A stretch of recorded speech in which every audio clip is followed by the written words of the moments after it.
മനുഷ്യ സ്വഭാവങ്ങളിൽ പ്രധാനപ്പെട്ട ഒരു സ്വഭാവമാണ്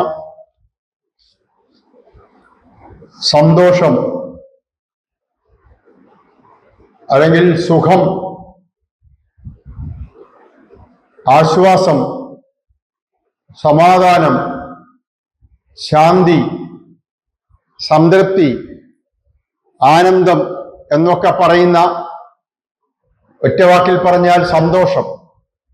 നമ്മൾ ദുഃഖത്തെ മറക്കുന്നതാണ് യഥാർത്ഥ സുഖം. നമ്മൾ വിളിക്കുന്ന സുഖം ദുഃഖമില്ലാത്ത അവസ്ഥ. പക്ഷെ പൊതുവെ നമുക്ക് നേരത്തെ ഞാൻ പറഞ്ഞതുപോലെ സുഖം വന്ന് സെക്കൻഡ് കൊണ്ട് നമ്മൾ ദുഃഖം തുടങ്ങും.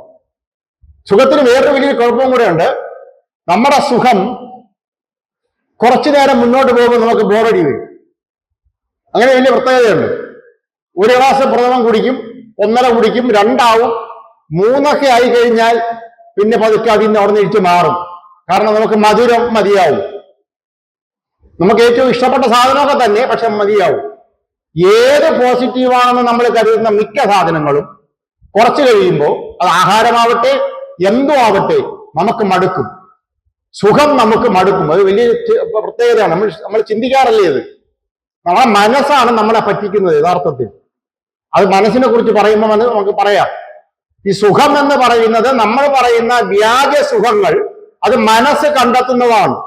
നമ്മൾ വലിയ പാടുപെട്ട് ഒരു സുഖം കണ്ടെത്തിയാലോ ക്രമേണ നമ്മൾ അത് ഏറ്റവും വലിയ ബോറടിയായി മാറും, മുഷിവായി മാറും. മിക്ക സുഖങ്ങളും ഒടുക്കം നമ്മുടെ ദുഃഖമായി മാറും. നമ്മളൊക്കെ സുഖത്തിനെ എടുത്ത് മാറ്റാൻ പറ്റുന്ന പാട് നമുക്കറിയാം. ലോകത്തെല്ലാവർക്കും ഈ അബദ്ധം പറ്റുന്നുണ്ട്.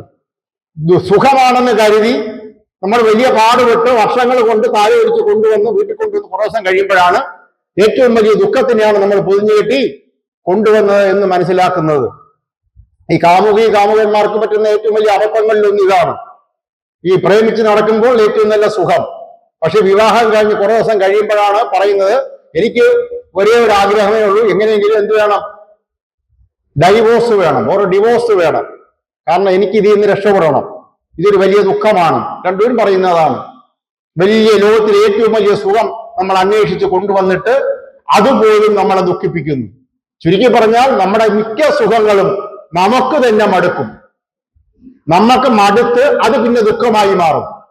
നമ്മുടെ ജീവിതത്തിൽ ഏത് കാര്യം എടുത്ത് നോക്കിയാലും അറിയാം, മിക്ക സുഖങ്ങളും വളരെ പെട്ടെന്ന് നമുക്ക് മടുപ്പുണ്ടാക്കി ദുഃഖമായി മാറുന്നു.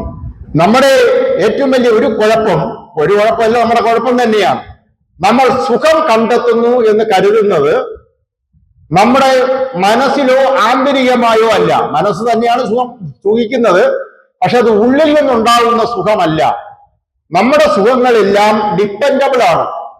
നമ്മുടെ സുഖങ്ങളെല്ലാം ആശ്രയിക്കുന്നതാണ്. മറ്റൊരാളിനെ അല്ലെങ്കിൽ മറ്റൊരു വസ്തുവിനെ ആശ്രയിക്കുമ്പോഴാണ് നമുക്ക് പൊതുവെ സുഖമുണ്ടാവുന്നത്, സുഖമുണ്ടെന്ന് നമുക്ക് തോന്നുന്നത്. എപ്പോഴും നമ്മൾ സുഖിക്കുമ്പോഴും നമ്മുടെ സുഖമെല്ലാം ബാഹ്യ വസ്തുക്കൾ വെച്ചിട്ടാണ്. ഭക്ഷണം അതിനൊരു ഉദാഹരണമാണ്, വസ്ത്രം അതിനൊരു ഉദാഹരണമാണ്. ബാക്കി നമ്മുടെ ശരീരത്തിന് നമ്മൾ ഉപയോഗിക്കുന്ന ഒരുമാതിരിപ്പെട്ട എല്ലാം, നത്തയായാലും പുതപ്പായാലും ഏതും പുറമേ നിന്ന് വരണം. പിന്നെ കാഴ്ചകൾ, അത് പുറമേ നിന്നുള്ള കാഴ്ചകളാണ്. യാത്ര പോകുമ്പോൾ, ടൂറ് പോകുമ്പോൾ നമുക്ക് സമാധാന സന്തോഷം ഉണ്ടാവുന്നത് കാഴ്ചയിൽ നിന്നാണ്. പിന്നെ സൗന്ദര്യം അത് പുറമേ നിന്നുള്ളതാണ്. നമ്മുടെ ചെവിക്ക് ഇമ്പമുള്ള പുകഴ്ത്തലുകൾ, വാക്കുകൾ അത് പുറമേ നിന്നാണ്. സ്പർശനം അത് പുറമേ നിന്നാണ്. രുചി അത് പുറമേ നിന്നാണ്. അതായത് നമ്മുടെ എല്ലാ ഇന്ദ്രിയങ്ങളും പുറമേ നിന്നുള്ള വസ്തുക്കൾ അന്വേഷിച്ച് കണ്ടെത്തി അതിൽ നിന്നാണ് നമുക്ക് സുഖം കൊണ്ടു തരുന്നത്. ആ വസ്തുവിനെ എടുത്ത് മാറ്റുമ്പോൾ നമ്മുടെ സുഖം പോകും. അതാണ് വ്യാജ സുഖം എന്ന് പറയാൻ തന്നെ കാരണം. നമ്മൾ സുഖമെന്ന് പറയുന്നതെല്ലാം പുറമേ ഉള്ള വസ്തുക്കളിൽ മേലാണ്. അതുകൊണ്ടാണ് നമ്മൾ നേരത്തെ പറഞ്ഞല്ലോ, എന്തെല്ലാം നമ്മൾ നേടാൻ ശ്രമിക്കുന്നു. നമ്മൾ നേടാൻ ശ്രമിക്കുന്നതിൽ കുറേയൊക്കെ നമ്മൾ നേടുന്നുണ്ട്. അതൊക്കെ നേടിയിട്ട് പോലും നമ്മൾ വീണ്ടും ദുഃഖിക്കാൻ കാരണം പുറമേ ഉള്ള വസ്തുക്കളിലാണ് നമ്മൾ സുഖം കണ്ടെത്തുന്നത്. ആ വസ്തുക്കളങ്ങ് മാറിയാൽ നമ്മുടെ ദുഃഖം ഉടനെ ആരംഭിക്കുന്നു. നമ്മൾ ഒരാളിൽ സുഖം കണ്ടെത്തിയാൽ, ഒരു കൂട്ടുകാരനോ കൂട്ടുകാരിയോ ആരോ ആയിക്കോട്ടെ, ഭർത്താവോ ഭാര്യയോ കാമകനോ കാമുകിയോ ആരോ, അവരിലാണ് നമ്മുടെ ജീവിതം എന്ന് നമ്മൾ കണ്ടെത്തിയാൽ അവരുടെ സ്വഭാവം മാറുമ്പോൾ നമ്മുടെ കാര്യം പോയി. അവര് ഫലം വിട്ടാൽ നമ്മുടെ കാര്യം പോയി. അവർ നമുക്കെതിരായാൽ നമ്മുടെ കാര്യം പോയി. ഇതുപോലെ നമ്മൾ ഏതിനെ ആശ്രയിക്കുന്നുവോ അവർ അവരുടെ രീതി മാറുമ്പോ, ആ വസ്തു മാറുമ്പോ, അതോടുകൂടി നമ്മുടെ ജീവിതം ദുഃഖമയമാവുന്നു. അതായത് പുറമേ ഉള്ള വസ്തുക്കളിൽ സുഖം കണ്ടെത്തുന്നത് വാസ്തവത്തിൽ വ്യാജ സുഖങ്ങളുടെ ഏറ്റവും നല്ല ഉദാഹരണമാണ്. നമുക്ക് ദുഃഖം നൽകുന്ന വസ്തുക്കൾ നമുക്കിനി വേണ്ട, അത് നമുക്ക് ദുഃഖമേ നൽകുന്നുള്ളൂ, സുഖം നൽകുന്നില്ല എന്ന് നമുക്ക് തോന്നിയിട്ട് നമ്മൾ അതിനെയെല്ലാം ഉപേക്ഷിക്കുന്നു. കാരണം ഇതെല്ലാം വ്യാജ സുഖങ്ങളാണ്. നമ്മളെയൊക്കെ ഉപേക്ഷിച്ചിട്ട് നമ്മൾ വിദൂര ഒറ്റയ്ക്ക് ഏകാന്തമായ യാത്ര ആരംഭിക്കുന്നു. സന്യാസിനിയോ ആവാൻ ശ്രമിക്കുന്നു. എല്ലാം ഉപേക്ഷിച്ച് പോകുന്നു. അങ്ങനെ പോയത് കൊണ്ട് നമുക്ക് വ്യാജ വസ്തുക്കളിൽ നിന്നും കിട്ടുന്ന സുഖം ഇല്ലാതാവുന്നു. പക്ഷെ സംഭവിക്കുന്നത് നമ്മൾ വീണ്ടും ദുഃഖത്തിലാവും. നമ്മൾ അതുവരെ സുഖമെന്ന് കരുതിയതൊക്കെ കളഞ്ഞിട്ട് അത് ദുഃഖമായി തീരുന്നു എന്നുള്ളത് കൊണ്ട് നമ്മൾ ആ ദുഃഖത്തിനെ ഒഴിവാക്കാൻ നമ്മൾ നമ്മുടെ സ്ഥലത്ത് നിന്നും യാത്ര ചെയ്യുകയാണ്. നമ്മൾ അവിടെ നിന്ന് ഒളിച്ചോടുകയാണ്. നമ്മൾ ഏതെങ്കിലും കാട്ടിൽ പോയിരിക്കാൻ പോകുന്നു, അല്ലെങ്കിൽ വേറെ വിദൂര സ്ഥലങ്ങളിൽ പോകുന്നു, അല്ലെങ്കിൽ നാട് വിടുന്നു, അല്ലെങ്കിൽ നേരത്തെ പറഞ്ഞതുപോലെ സന്യാസിനി മഠങ്ങളിലോ ഒക്കെ ചേരുന്നു. അവിടെ ചെല്ലുമ്പോൾ മനസ്സിലായിക്കോളൂ, അവിടെയും ഇത് തന്നെയാണ് സംഭവം. അങ്ങനെ ഒന്ന് ഒളിച്ചോടിയത് കൊണ്ട് നമുക്കൊരിക്കലും ആന്തരികമായ ഒരു സ്ഥായിയായ ഒരു സുഖം ലഭിക്കാൻ പോകുന്നില്ല. കാരണം നമ്മുടെ സ്വഭാവം എന്തോ, നമ്മൾ എന്താണോ നമ്മുടെ പ്രത്യേകത, അതെല്ലാം നമ്മളെ കൂടെ ഉണ്ടാവും. നമ്മൾ എവിടെ പോയാലും നമ്മൾ ഈ സുഖത്തിനെയും ദുഃഖത്തിനെയും വേർതിരിച്ച് കാണുന്ന സ്വഭാവം നമ്മളിൽ നിന്ന് മാറില്ല. അവിടെ എവിടെ ചെല്ലുന്നോ അവിടെ നമ്മൾക്ക് വിഷയങ്ങൾ വേറെ വരും. നമ്മളൊരു സന്യാസി മഠത്തിലോ കന്യാസിനി മഠത്തിലോ ഒക്കെ പോയാൽ 5-6 ദിവസം കഴിയുമ്പോൾ അവിടെ നമുക്ക് ഗ്രൂപ്പ് തിരിയും. അവിടെ നമുക്ക് ഇതേ വിഷയങ്ങൾ ഉണ്ടാവും. നമ്മൾ ഈ ലോകത്ത് എവിടെ ഒളിച്ചോടിയാലും നമുക്ക് ഈ സുഖ ദുഃഖങ്ങൾ എന്ന് പറയുന്ന 2 വേർതിരിവുകൾ ഉള്ളിടത്തോളം കാലം ദുഃഖത്തിനെ ഉപേക്ഷിച്ചിട്ട് സുഖത്തിന് മാത്രമായി സന്യസിക്കാൻ പോകുന്നത് പോലത്തെ മണ്ടത്തരം ഈ ലോകത്ത് വേറൊന്നുമില്ല. സന്യാസിമാർക്ക് സുഖമായി മാത്രം ഇരിക്കാനൊന്നും പറ്റില്ല. കാരണം നമ്മൾ അല്ലാതെ എങ്ങനെ ജീവിച്ചപ്പോൾ എന്തൊക്കെ അനുഭവിച്ചോ അതെല്ലാം സന്യാസിയും അനുഭവിക്കണം. അവിടെയും ദുഃഖത്തിൽ നിന്നും അയാൾക്ക് മോചനമൊന്നുമില്ല. ദുഃഖിക്കാൻ മാത്രമാണ് പോകുന്നതെങ്കിൽ മനസ്സിലാക്കാം. അല്ലാതെ ഈ സമൂഹം ദുഃഖമാണ്, എന്റെ വീട് ദുഃഖമാണ്, ഈ ലോകം ദുഃഖമാണ്, എന്റെ ജീവിതം മൊത്തം ദുഃഖമാണ്, അതുകൊണ്ട് ഞാൻ ഇതെല്ലാം ഉപേക്ഷിച്ച് പോകുന്നു ഹിമാലയത്തിൽ എന്ന് പറയുന്നത് കൊണ്ട് വലിയ കാര്യമില്ല. അയാളെ കൂടെ ദുഃഖം വിടാതെ പിന്തുടരും. കാരണം അത് രണ്ടും ഈ നേരത്തെ പറഞ്ഞതുപോലെ ദ്വന്ദ്വാത്മകമാണ്, അത് സംയുക്തമാണ്, അത് ഒരുമിച്ചേ നിലനിൽക്കുള്ളൂ. അതുകൊണ്ട് അങ്ങനെ ഒളിച്ചോടുന്നത് കൊണ്ട് നമുക്ക് ദുഃഖത്തിൽ നിന്നും രക്ഷപ്പെട്ട് പരമമായ സുഖത്തിലെത്താനൊന്നും പറ്റില്ല. നമ്മൾ നേരത്തെ പറഞ്ഞതുപോലെ ഗർഭപാത്രത്തിൽ വെച്ച് നമ്മൾ അനുഭവിച്ച സുഖം ഭൂമിയിൽ വന്നിട്ട് ജീവിതകാലം മുഴുവനും അത് അന്വേഷിച്ച് നടക്കുകയാണെന്നാ പറയുന്നത്. അത് അന്വേഷിച്ച് നടക്കുമ്പോൾ നമുക്ക് സുഖം കണ്ടെത്താനുള്ള വസ്തുക്കളാണ് നമ്മൾ ഈ ഭൂമിയിൽ അന്വേഷിച്ച് നോക്കുന്നത്. ഒന്ന് പണം, മറ്റൊന്ന് അധികാരം, ഇതൊന്ന് പ്രശസ്തി. നമ്മൾ പറയും പോലെ കേൾക്കുന്ന ആൾക്കാര്, നമുക്ക് കീഴിൽ ധാരാളം അടിമകള്, ജോലിക്കാര്, ഇങ്ങനെ ഒരു ഭൗതികമായ അന്തരീക്ഷം. ഗർഭപാത്രത്തിന്റെ അതേ സുഖം നമുക്ക് ലഭിക്കുമോ എന്നറിയാൻ നമ്മൾ ഈ ഭൂമിയിൽ ജീവിച്ചിരിക്കുമ്പോൾ അതിനുള്ള എല്ലാ ശ്രമങ്ങളും നടത്തുന്നു. അതാണ് ഏറ്റവും അധികം പണത്തിന്റെ പിന്നാലെ നമ്മൾ ഓടുന്നതിന് പ്രധാനമായ ഒരു കാരണം. പണം നമുക്ക് സമാധാനവും സന്തോഷവും സുരക്ഷിതത്വവും സെക്യൂരിറ്റിയും ഒക്കെ നൽകുമെന്ന് ഉറപ്പിച്ചിട്ടാണ്.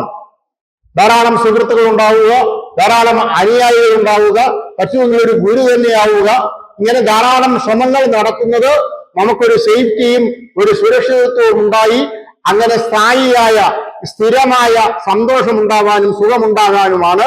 അതൊന്നും നമുക്ക് ലഭിക്കാൻ പോകുന്നില്ല. നമ്മൾ ഇനി സന്യാസി ശ്രേഷ്ഠനായാലും ശരി, ഗുരുവായാലും ശരി, ആചാര്യനായാലും ശരി, ഒരിക്കലും നമ്മൾ ധരിക്കുന്നത് പോലെ സുഖം മാത്രമായി വേർതിരിച്ച് ആ ആളിന് ജീവിക്കാൻ കഴിയില്ല. എന്താണ് സുഖമെന്ന് നമുക്ക് അറിയില്ല, എന്താണ് ദുഃഖമെന്ന് അറിയില്ല, ഇത് രണ്ടും ഒരുമിച്ചാണോ നിൽക്കുന്നതെന്ന് അറിയില്ല, ഇത് രണ്ടും വേർപെട്ട് നിൽക്കുന്നതെന്ന് അറിയില്ല, ഇതൊന്നും അറിയില്ല. നമുക്ക് വേണ്ടത്, നമ്മൾ ആഗ്രഹിക്കുന്നത്, നമ്മൾ അന്വേഷിക്കുന്നത് നമുക്ക് സുഖം വേണം. അത് എന്താണ്, അത് എന്തുകൊണ്ട് കിട്ടാത്തതാണ്, അത് എങ്ങനെ കിട്ടില്ല, അത് നിലനിൽക്കുന്നതാണോ അല്ലയോ എന്നൊന്നും നമ്മൾ പഠിക്കുന്നില്ല, ചിന്തിക്കുന്നില്ല. അങ്ങനെ പഠിച്ച് മനസ്സിലാക്കുമ്പോൾ നമുക്ക് മനസ്സിലാവും നമ്മൾ ഇതിനു വേണ്ടി ഇങ്ങനെ മെനക്കെട്ട് അലയുന്നത് കൊണ്ടോ ഇങ്ങനെ ഭ്രാന്ത് പിടിച്ച് ഇതിന്റെ പിന്നാലെ ഓടുന്നത് കൊണ്ടോ യാതൊരു കാര്യവുമില്ല എന്ന്. ധാരാളം പണവും ആഡംബരങ്ങളും സുഖസൗകര്യങ്ങളും സ്ഥാനമാനങ്ങളും അധികാരവും പ്രശസ്തിയും എനിക്ക് സുഖം നൽകുമെന്ന് ഓരോ മനുഷ്യനും കരുതുന്നു.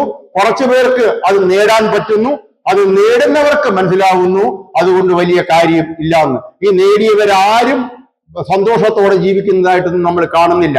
അഥവാ അവർക്ക് സന്തോഷം ഉണ്ടെന്ന് നമുക്ക് കാണുന്നു എങ്കിൽ നമ്മൾ മനസ്സിലാക്കൂ അതൊരു വ്യാജ സന്തോഷമാണ്. ഞാൻ മുമ്പൊരിക്കൽ പറഞ്ഞെന്ന് തോന്നുന്നു, ഒരു അമേരിക്കൻ പ്രസിഡന്റ്, അദ്ദേഹം ഒരിക്കൽ പ്രസിഡന്റ് ആയിട്ട് അദ്ദേഹം വളരെ മാന്യനായിരുന്നതാണ്, വളരെ നല്ലവനും മാന്യനും വളരെ വളരെ ഏബിളായ ഒരു പ്രസിഡന്റ് ആയിരുന്നു. വളരെ പണ്ടുള്ള കാര്യമാണ്.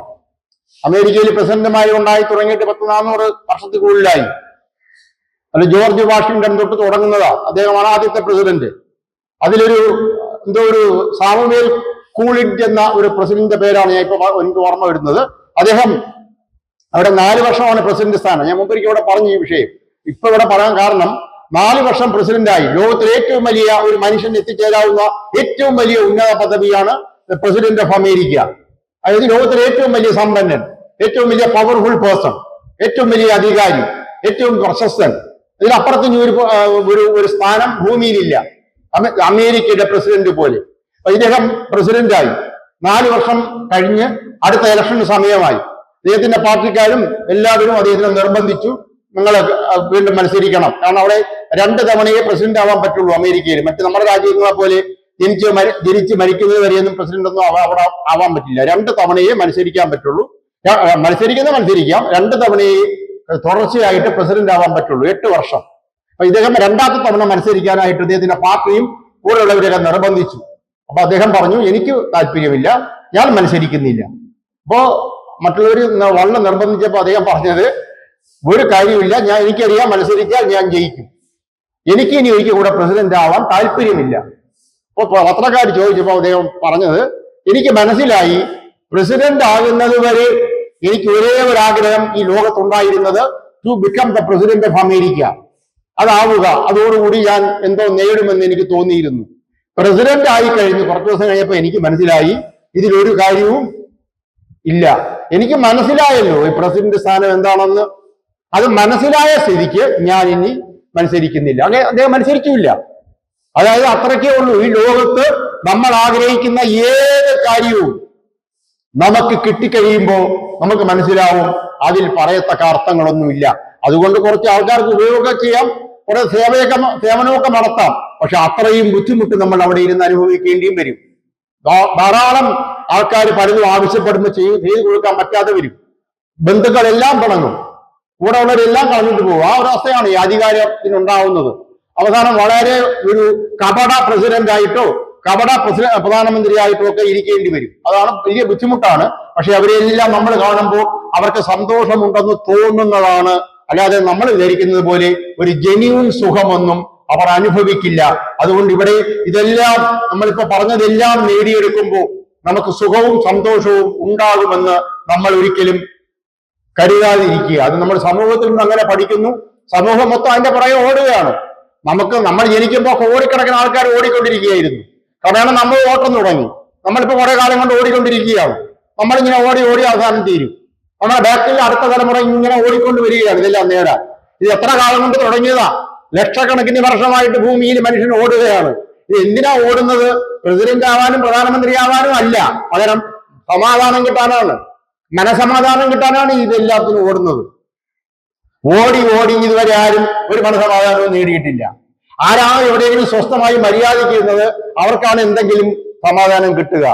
അല്ലാതെ സമാധാനം വേറെ എവിടെയോ ഇരിക്കുന്നു. കാരണം ഈ സമാധാനവും സന്തോഷവും എവിടെ ഇരിക്കുന്നത്? നമ്മുടെ മനസ്സിലാണ്, നമ്മുടെ ഉള്ളിലാണ്. നമ്മൾ ഓടുന്നത് എവിടേക്കാണ്? പുറമേക്കാണ്. നമ്മൾ സിനിമ കാണാൻ ഓടുന്നത് എന്തിനാണ്? സമാധാനം അനുഭവിക്കാൻ. 3 മണിക്കൂർ അവിടെ ഇരുന്ന് ഉറങ്ങി കൈയടിച്ച് ചിരിച്ച് കരഞ്ഞ് കുറച്ച് കഴിഞ്ഞിട്ട് കരച്ചില്ല കൊണ്ട് ലാസ്റ്റില് അമ്മ ആദ്യം പകുതി ചിരിയാണ് സിനിമ. അപ്പൊ പകുതി കഴിഞ്ഞാൽ പിന്നെ വില്ലനൊക്കെ വന്ന് വലിയ ബഹളമായി. എല്ലാ സിനിമയും നമുക്കറിയാലോ കഥ ഏകദേശം. അവസാനം നമ്മളും കൂടെ കിടന്ന് കരഞ്ഞ് നമ്മളെ 100-200 രൂപയും പോയി. നമ്മൾ അപ്പോഴും ഒരു ആശ്വാസം വരും, പുറത്തിറങ്ങി പിന്നെ മിണ്ടായാലും പോകുന്നു. കാരണം 3 മണിക്കൂർ വീട്ടിൽ നിന്ന് രക്ഷപ്പെട്ടു, നാട്ടിൽ നിന്ന് രക്ഷപ്പെട്ടു, എല്ലാം കൂടെ ഒരു ആശ്വാസം, സമാധാനം അന്വേഷിച്ച് പോകുന്നതാണ്. നമ്മൾ എവിടെയെങ്കിലും ഒരിടത്ത് ഇരുന്നാൽ ഇത് കിട്ടില്ലല്ലോ, പിന്നെ എന്ത് ചെയ്യാനാ? 200 രൂപ കൊടുത്താൽ നമുക്ക് സമാധാനം തിയേറ്ററിൽ നിന്ന് കിട്ടും. പക്ഷെ നമുക്ക് എവിടെയെങ്കിലും ഒരിടത്ത് സ്വസ്ഥമായിട്ട് ഇരുന്നാൽ അത് കിട്ടില്ല. വാസ്തവത്തിൽ നമ്മുടെ മനസ്സാണ് ഇതൊക്കെ കണ്ടെത്തുന്നത്. സിനിമ കാണുമ്പോഴും മനസ്സാണ്, അല്ലാത്തപ്പോഴും മനസ്സാണ്. മനസ്സാണ് നമ്മളെ ഈ വസ്തുക്കളുടെ പിന്നാലെ, ഈ പദവിയുടെ പിന്നാലെ, പണത്തിന്റെ പിന്നാലെ ഇങ്ങനെ ഓട്ടിക്കുന്നത്. എപ്പോഴെങ്കിലും നമ്മൾ അറിയണം, നമ്മളിപ്പോ പറഞ്ഞതൊന്നും നമുക്ക് സുഖവും സന്തോഷവും തരില്ല. അത് തരുന്നത് തന്നെ താൽക്കാലികമാണ്. പണം കാണുമ്പോൾ സന്തോഷം വരും, സ്വർണം കാണുമ്പോൾ സന്തോഷം വരും, സ്വർണം അണിയുമ്പോൾ സന്തോഷം വരും. നമ്മൾ സ്വർണം അണിയുമ്പോൾ നമുക്ക് സന്തോഷം വരുന്നേക്കാൾ കൂടുതൽ അത് കാണുന്നവർക്ക് സന്തോഷം വരട്ടെ എന്നാണ്. അല്ലാതെ നമ്മൾ സ്വർണം അണിയുന്നതിന്റെ പ്രധാനപ്പെട്ട സൈക്കോളജി എന്താണ്? എനിക്ക് പണമുണ്ട്, അവര് സ്വർണം ഒരു പ്രഭയാണ്, ഒരു സൗന്ദര്യം അതിനകത്തുണ്ടല്ലോ. അപ്പൊ അത് അണിയുമ്പോൾ നമ്മൾ ഒരു മോതിരമായാലും കൈവളയായാലും കഴുത്തിലായാലും അത് അണിയുമ്പോൾ നമുക്കൊരു അഡീഷണൽ ഒരു അട്രാക്ഷൻ ഉണ്ട്. വാസ്തവത്തിൽ അത് മറ്റുള്ളവരുടെ കണ്ണിലുണ്ടാവുന്ന അട്രാക്ഷൻ ആണ്. അങ്ങനെ ആയാലും ഒരു സുഖമുണ്ട്. അപ്പൊ ഇതെല്ലാം സുഖം തരും, പക്ഷെ അതെല്ലാം താൽക്കാലികമാണ്. സുഖം നൽകിയിട്ട് ഇതെല്ലാം നമുക്ക് പിന്നീട് ദുഃഖം നൽകുന്നു എന്നാണ് ഈ പറയുന്നത്. അല്ലാതെ അധികാരം സുഖം തരില്ലെന്നോ, പണം സുഖം തരില്ലെന്നോ, പണം ഇല്ലെങ്കിൽ അറിയാം അതിന്റെ പ്രയാസം, പണം സുഖം തരില്ലെന്നോ അല്ലെ പ്രശസ്തി സുഖം തരില്ലെന്നോ ഒന്നും അല്ല. ഇതെല്ലാം സുഖം തരും, പക്ഷെ ഈ സുഖമൊന്നും നിലനിൽക്കില്ല എന്നുള്ളതാണ് പ്രശ്നം. അത് മാത്രമല്ല, ഇതെല്ലാം അവസാനം നമുക്ക് വീണ്ടും ദുഃഖത്തിൽ അവസാനിക്കുന്നു എന്നുള്ളതാണ്.